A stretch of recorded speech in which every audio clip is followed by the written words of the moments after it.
I'm Madison Mary and welcome back to my channel. Today I have a brand new weekly reading vlog for you guys. So I'm filming this opening now, but the book I plan on reading I probably won't start until tomorrow. For this vlog I'm reading Fireborne by Rosaria Munda, and I got this from Penguin Teen and they sent it to me as an ARC for a review, which I'm really excited to read. I also just got a package from Blackstone Publishing, which I'm going to open for you guys. I know what it is, I think, but I'm going to open it quickly. Let's be safe with the Stanley knife. Last thing anyone wants. Oh my god. Oh wow, yay. Okay, so the book I got is The Seventh Son. It is by µ and it comes out in Feb 2020, and it says, 6 royal daughters vie to become empress of the µ people. In a competition, only one will survive. What I really love is that each of the princesses commands a different power. So one of them is like the storm and the winds, and then one is like crops, and it's like all that cool elemental stuff, which is like my favorite to read about. But yes, that is all for this little update, and I will update you guys once I actually start reading Fireborne. Yes. Okay. I have the funniest story to tell you guys right now. So it's 10:50. Zelda, really? Okay. And I'm like laughing my ass off right now. You guys don't know about this yet because I didn't vlog about it, and I've only like screened about it on my Twitter and Goodreads. But in the beginning of September, the first book I read was Shadowfrost by µ. This book comes out October 1st. I believe. And oh my god, I loved it. Read it in 2 days, devoured it. It was freaking phenomenal, okay? Also, µ is only 19 years old, went to Juilliard to do piano and studies at Yale, so she's amazing. And she like wrote a cute little message in here for me when I saw her at BA. Anyway, right now she just posted that she finished her manuscript for the sequel. She posted on her Instagram, hey, like, first person who can correctly guess what the sequel title is will win an ARC of the second book as well as like a necklace. And I was like, oh my god. So I just sat in bed for the last like hour and a bit like guessing and trying to figure out what it was. Like, you have no idea. I've just been like sitting here. I literally got up and actually got the book and was like leaving, like trying to figure out what it was. Like a crazy person. And I got it. I got it. Her sequel is going to be called God Storm. I'm dead. How sick is that? Like a sequel, God Storm. Oh my god. But yeah, I'm dead. So that's what I just spent the last hour doing. I also just finished The Bone Houses by Emily Lloyd-Jones. I really loved this. I'm only giving it a 4 out of 5 star. Like 4 out of 5 stars, like still like an awesome ass rating.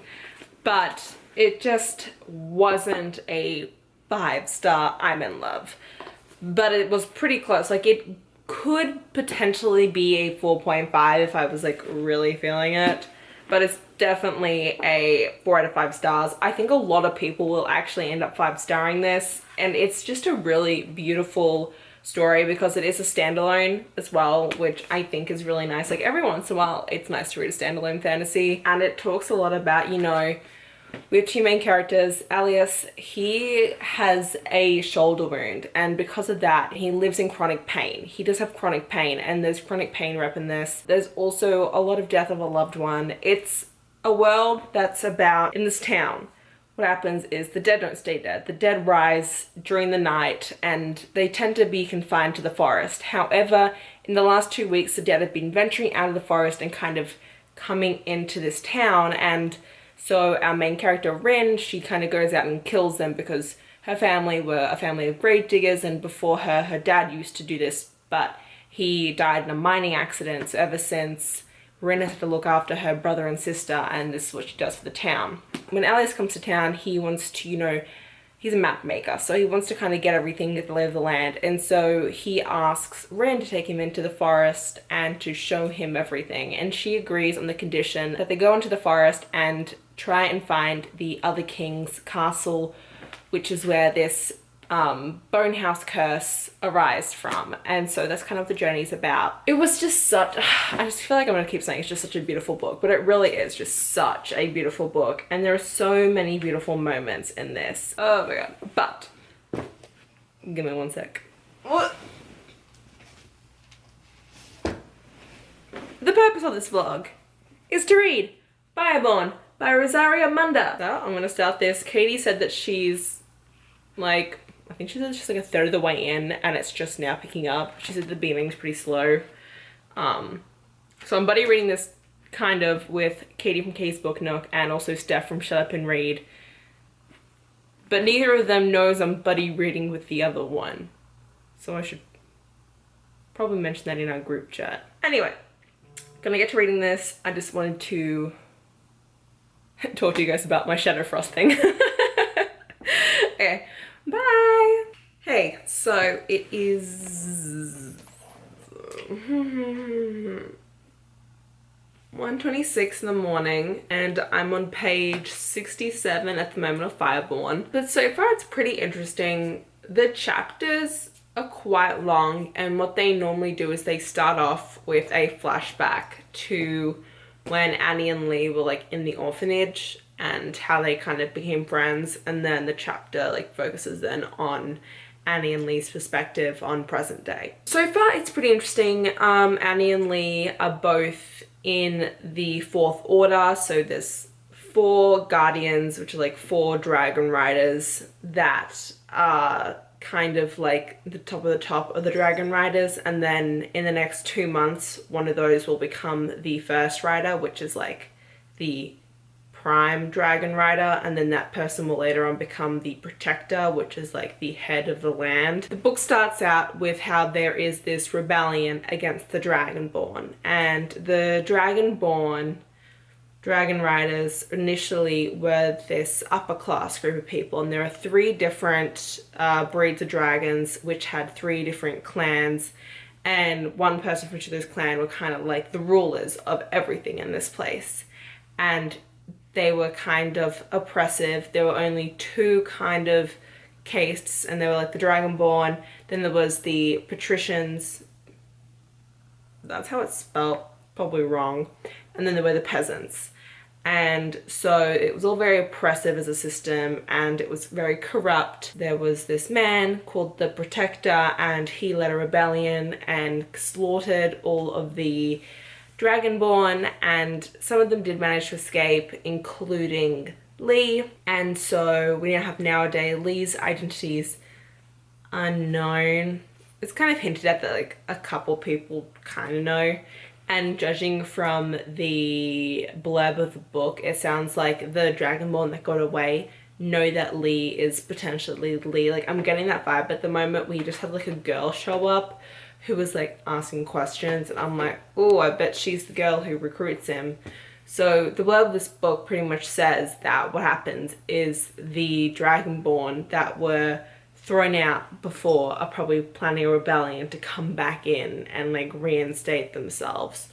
So I'm pretty anxious to see how that's going to go. So far I like it. Annie is a, they actually use the word serf in this. So Annie is technically from a serfdom family, and so she's really looked down upon, even though the regime has changed a lot over the last couple of years. It's interesting to see her relationship with Lee. The 2 of them have a very comfortable relationship with one another, but it's also very strained. Overall, I'm liking it. It has a lot of potential, but the writing style, there's something about it that I don't love. It feels, I don't even know how to explain it. It just feels a bit jagged in the way that it's written. But that is enough for all this rambling right now. Goodbye. Hey guys, so it is Thursday. It's 12 p.m. So I didn't update you guys yesterday because I didn't read any of Fireborn last night. I was thinking about it and just could not bring myself to actually read it. And I think it's just because it just has no pull to me right now, and I just have no desire to be reading it. so I couldn't bring myself to read it. I am reading a book for school at the moment. It is called The Lost Ones by Sheena Kamal. It's based in Vancouver, Canada, and it's for this like world lit class that I'm taking, and it's about this woman who was essentially assaulted and got pregnant from it and then gave up her baby for adoption. And now that baby's family has come and found her because the girl, who's now like I think 16, has gone missing.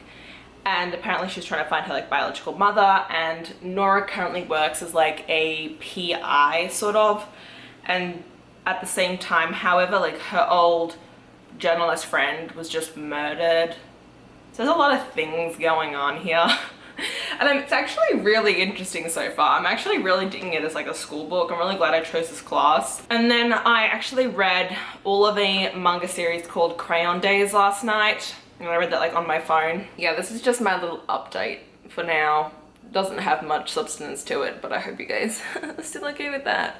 By the way, I recently bought the Colourpop Super Shock shadows and I'm digging them. I'm just gonna bring this closer so you guys can like see. Oh God.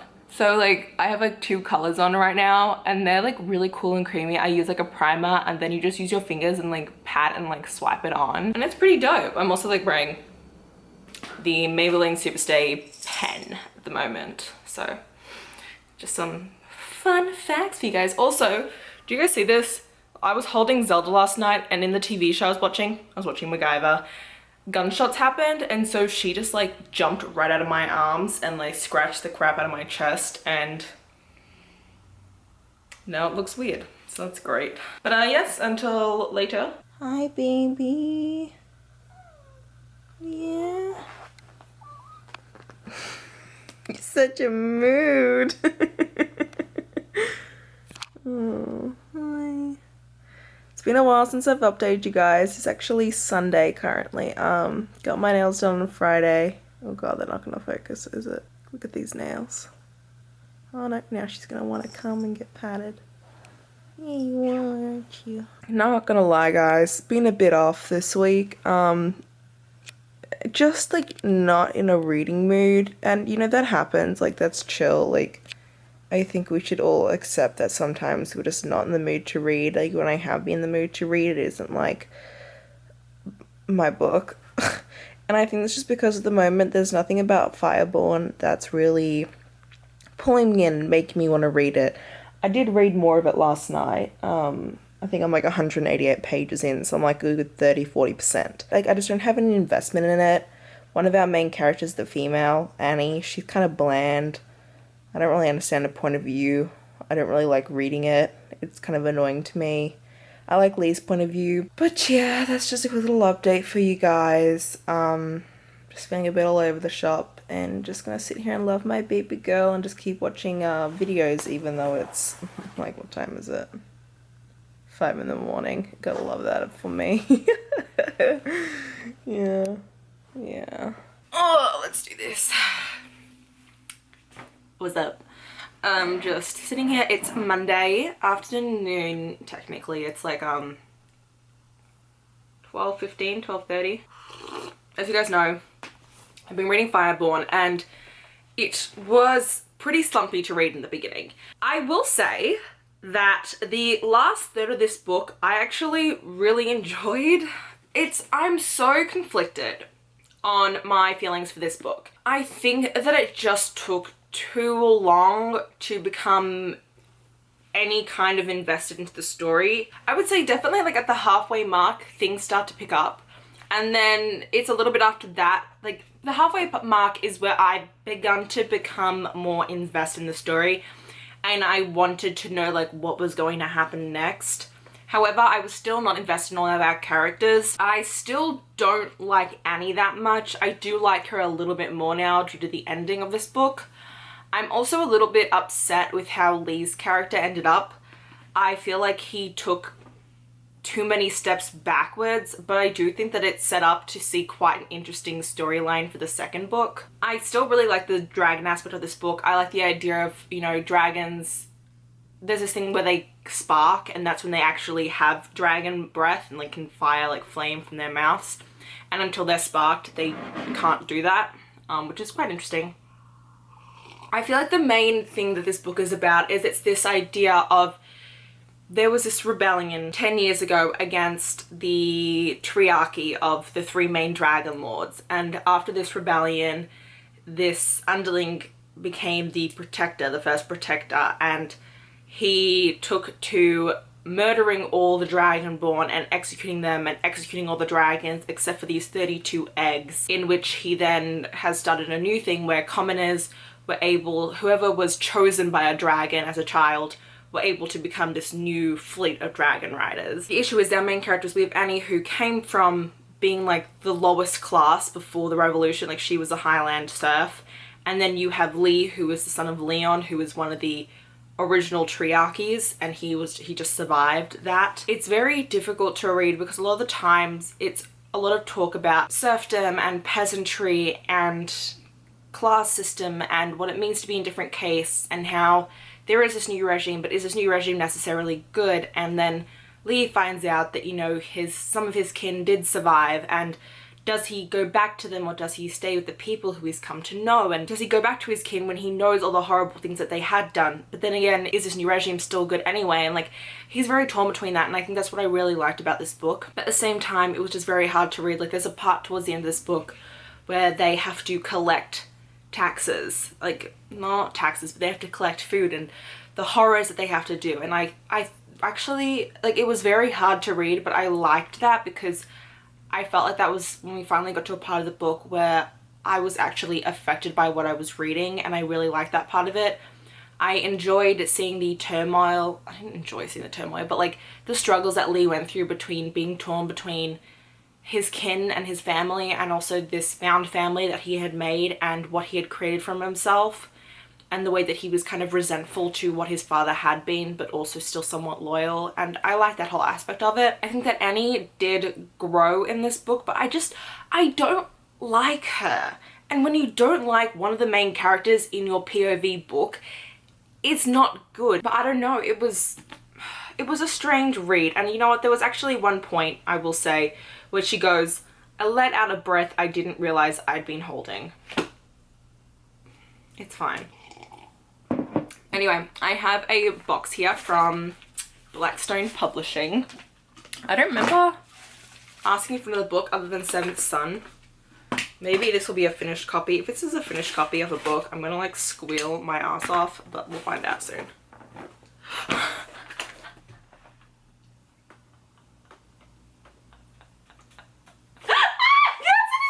I can't believe they sent me this.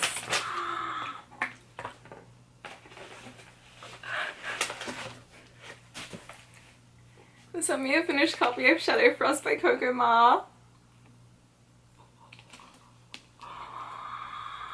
Oh my god. Oh, it's such a beautiful like matte, and then like this is like coming out, and oh my god. Oh my god, you guys. I will link my Goodreads review for this down below because it's a lot more concise and like all my feelings for it, which I think like I'm a little bit like, I don't know how to put my thoughts into words for this book because I love it so much. But like there's a whole elemental aspect to this book, and you have this really strong cast of characters, and the way that this world is there are females who are in power, and it's amazing to see these queendoms, and there are also kingdoms too, but like it is just so awesome, and you become so invested in these characters. I laughed my butt off so many times in this book. Like, it's not, I can't even explain to you how many, the humor in this was so up my alley that I was consistently laughing, and sometimes I was laughing so hard that I actually had to put the book down because like I had to compose myself. But yeah, that's all for this little update. I think, am I ending the vlog here? No. Yeah, I'm gonna end the vlog here. So if you guys did enjoy this video that was a complete and utter mess, please hit the like button down below. If you do want to see more of me, please subscribe to my channel, and until next time, thanks a bunch guys. Bye!